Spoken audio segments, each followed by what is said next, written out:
All right, welcome to a quick review of the idea of direct objects in Latin and English. I hope this is quick because it's something that we've already gone over. You can feel free to rewatch any of the other more in-depth videos. They're under Chapter 4 and Chapter 5 on haiku if you need a more thorough review. So I want to emphasize you should have a worksheet to go along with watching this video. Well, it's fine if you watch this video with a partner or in a small group. I would like you to complete the exercises on your own. This is because I want to see evidence that you, on your own, understand this. So I'll be collecting those exercises when you're done. So emphasize once again, complete them on your own. Well, it's fine if you watch this with others. So the first thing that I want you to do up at the top of your worksheet is to write a sentence in English. So your sentence should have two nouns and it should have one verb. And once again, that's a sentence in English. So pause the video while you do this.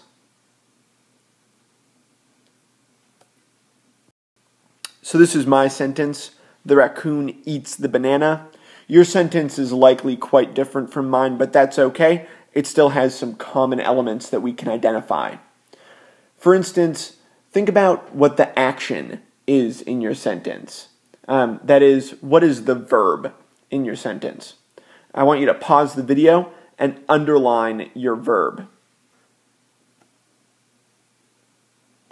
So I underlined eats. That's the action in my sentence.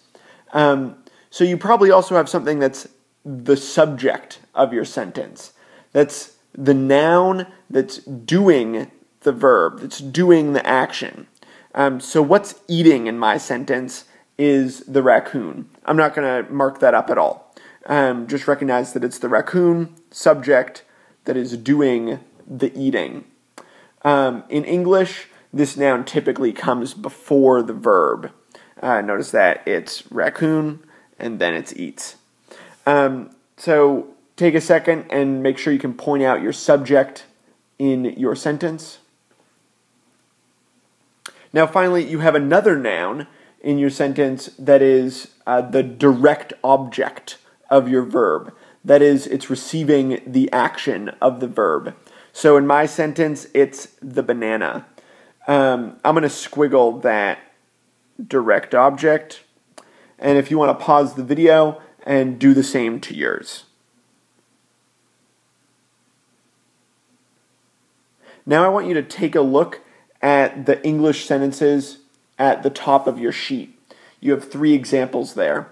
I'd like you to do the same thing that you did with your sentence and that I did with mine. I'd like you to underline the verb, and I would like you to squiggle the direct object. Pause the video while you do that for a minute.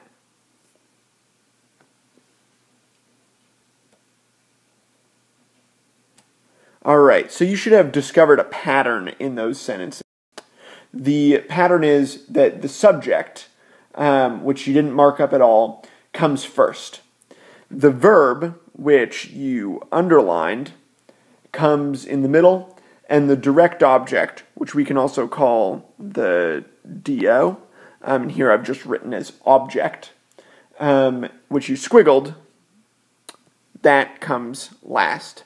So this is a very predictable pattern in English. Subject, verb, then direct object. Latin does not follow that pattern. Let me emphasize that again. Latin does not do that. Sometimes you'll have a sentence that goes in that order. Sometimes you'll have subject, verb, object. But most of the time, it won't follow that order. It's just the nature of the Latin language that the words don't need to go into any particular order at all in order to create a meaning. In some sentences, we'll actually have the exact opposite order, where we'll have the direct object, then the verb, then the subject. In some, we'll have the verb first, then the direct object, and then the subject. And a pretty standard word order for Latin is that we'll have the subject, then the direct object, and then the verb. But the point is that the word order doesn't matter. So the question is, how do we know what is the subject and what is the direct object. If word order doesn't matter, how do we figure that out? The answer is that Latin uses the word endings, not their position, to indicate what is the subject and the direct object. So let's consider the sentence in Flavia vexat Cornelia. So this sentence is unfinished. You must change the endings of one of these girls' names in order to identify it as the direct object. So how will we change the ending? We will add on an M.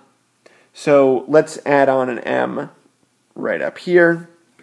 So we have Flaviam vexat Cornelia.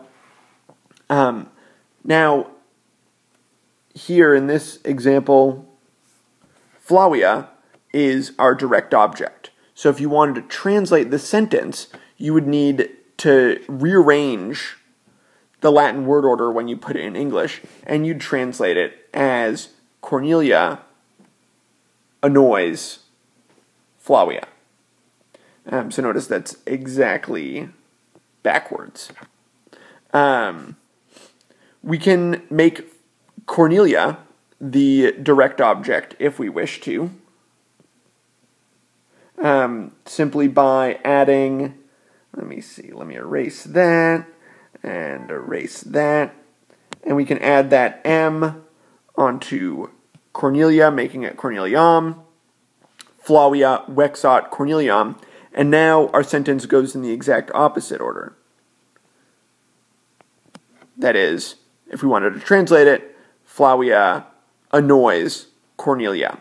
So without changing the word order at all, just changing the position of that M, we have two different sentences. So it's really that ending that you need to pay attention to. Let's take a look with some masculine nouns. So here we have Marcus vexat Sextum. So the change would be similar here, where we still have that M. But you'll notice that here, Marcus has an S. Sextus would normally have an S, but here the S has changed to the M. So guess which one of these is the direct object? If you answered Sextus, here written as Sextum, you'd be correct. That is the direct object. So how would you translate this sentence? Marcus annoys Sextus. Now if we wanted to change that around, we could just change our endings. We could erase, and we could say Marcum vexat Sextus. And that's actually what I have on the here. Marcum vexat Sextus. So the M changed.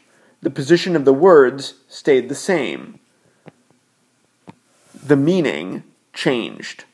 Instead of being Marcus annoys Sextus, it's now Sextus annoys Marcus. So you're going to see some other direct object endings as well. There are these words like vocem and clamorem that end in em as direct objects, and there's a reason for that difference that we'll get into at a later point. Just be aware that those are also direct object endings. So now what I want you to do, we're reaching the end of the video. Take a look at the sentences on the back of the sheet, and I would like you to underline the verbs and squiggle the direct objects of all of those sentences. Some of them are in Latin, some of them are in English. Then I would like you to translate, paying attention to not the word order, but what's the direct object and what's the subject. Some of those sentences go from Latin to English, and some go from English to Latin. I'll collect this sheet when you're done. Once again, please work on your own to complete these exercises. I'd like to see that you understand this.